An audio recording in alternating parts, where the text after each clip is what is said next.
News-shadowing turbocharges COVID variants XBB almost certainly going to dominate the world.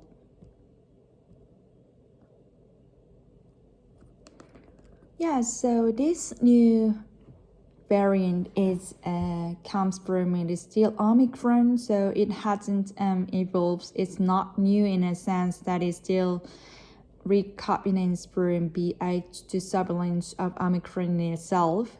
But why it's better than the previous XBD variant is because it's not only more transmissible, but it's also better at immune escape by attracting to H2 receptors better.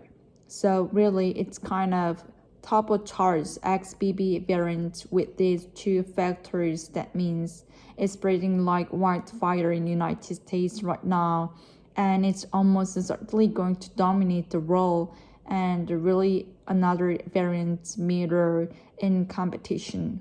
Well, as you say, it has been spreading like wildlife, doubling almost every week in the US. How long until it is dominates variants there and in this globally?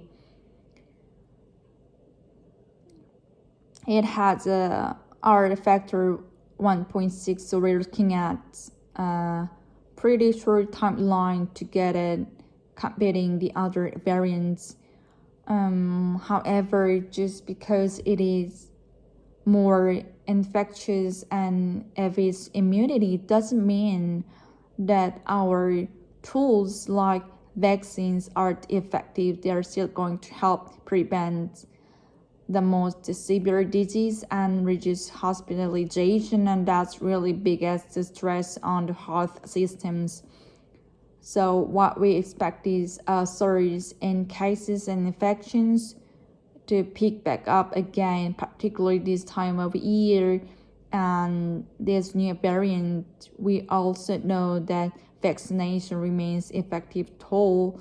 And people right now, I think the biggest challenge is to ensure that these boosters are actually being taken up in the UK. We have perhaps half of our 50 and 6-year-old who have opted to take their first boosters. So we need to really get them messaging out about, right now we're facing another big wave and it's important to protect yourself against serious disease. Do we know if these particular subvariants causes more serious illness compared to others? We don't have the data yet. However, again, look, biggest tool to prevent that is vaccination. So what we don't know that is cause more severe disease at this stage, we do know that is going to be most dominant form. It's more likely for people to catch the particular strain. But really, advice stays the same, which is if you have been boosted, get the booster. And if you're traveling in condominiums in very crowded area, following whose advice to use the face mask to protect yourself and others. So we still need to get the evidence around severity of disease, but sometimes what we do see evolutionary traits of these more infectiousness. Sometimes with the original Omicron, Delta had more severe symptoms associated with it, but Omicron overtook Delta, and in reverse we have a mild form of disease. So jury is still out. So overall, we are then seeing training systems of danger that cover positives to people around the world. Well, certainly every time we have more disease circulating, and because you can also have a co-infection, you can have flu and COVID at this same time, but does place more people at risk, and particularly the more vulnerable. So if you are taking precaution, of course that risk then increases. It has been 3 years since COVID emerged. How different does the virus look compared to when the pandemic first hit? Well, we're in much better position now than when it parents first. We have appropriate tool. We have much better understanding of disease. We have more supports in place. But one of the issues that we do is, of course, just the wear and tear health system, the burn of the health staff. Particularly UK is the big problem, and we see that nurses are now striking, as well as ambulance care workers, so that in addition to a wave of XBB.1.5 is going to be a significant challenge on the UK health system. But in other places, well, it's not just a unique problem to UK. Many health systems have really been structured to limit over past 3 years by consecutive wave of COVID. China going through some of, again, the worst of it COVID infection now, where again a huge strain on health system and wider supply chains as well, with medical shortages. So overall, while we have better understanding the disease, we have some preventive measures available to us. We know that face masks are effective, vaccines are effective. We do have the challenge of encouraging those behaviors. B, perhaps most importantly, have to separate health system themselves, and it will vary from countries to country. China going through a really enormous pressure right now. It's predicted that 3 waves will come out of this current BF7 variant that is circling, although effective C, XBB 1.5 hard to say because the data transparency is a bigger black hole. We're looking at information come from China on COVID, but we did know the remediation will be forced globally. What more?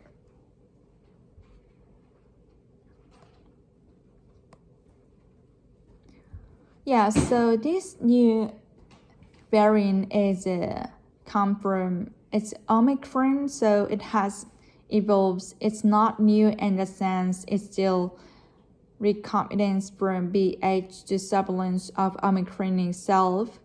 But why it's better than previous XBD variant is because it's not only more transmissible, but it's also better at immune escape by attaching to its receptor better. So really it's kind of turbocharged XBB variant with these 2 factors. That means it's spreading like wildfire in the United States right now, and it's almost certainly going to dominate the world, which is really another variant meter in competition. Well, as you say, it has been spreading like wildfire, doubling almost every week in US. How long until it is dominant subvariants there are in this globally? It has a R factor of 1.6, so we're looking at pretty short timeline to get competing the other variant. However, just because it is more infections and immunity doesn't mean that our tool like vaccine are effective. They are still going to help prevent the most severe disease and reducing hospitalization, and that's really the biggest stressors on the health systems. So what we expect are surge in cases and infections to pick back to again, particularly this time of year and this new variant. We also know that vaccination remains effective tool, and people right now, I think the biggest challenge is to ensure that these boosters are actually being taken up in the UK. We have perhaps half of our 50 and 60-year-old who have opted to take their first booster. So we need to really get the messaging out about, right now we are facing another big wave, and it's important to protect yourself against serious disease. Do we know if this particular subvariant causes more serious illness compared to other?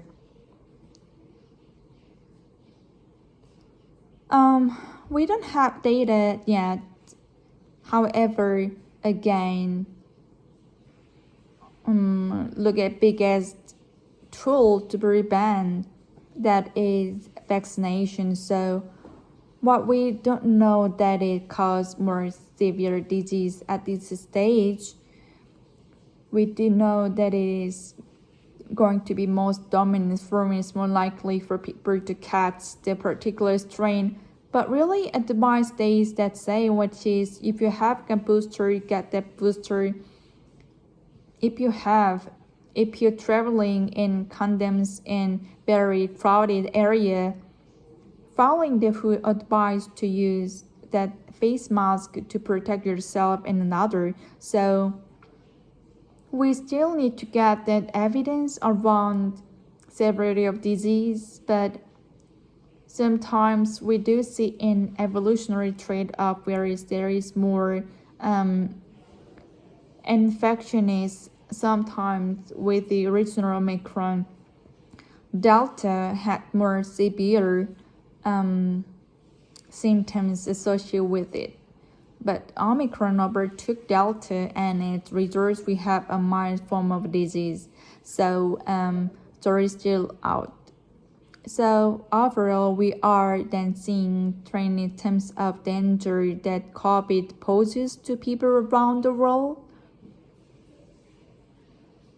Well, certainly every time we have more disease circulating, and because you can also have a cold infection, you can have flu and COVID at the same time, but does place more people at risk, and particularly the more vulnerable. So if we are taking precaution of course the risk and increase. It has been 3 years since COVID emerged. How different does the virus look compared to when pandemic first hit?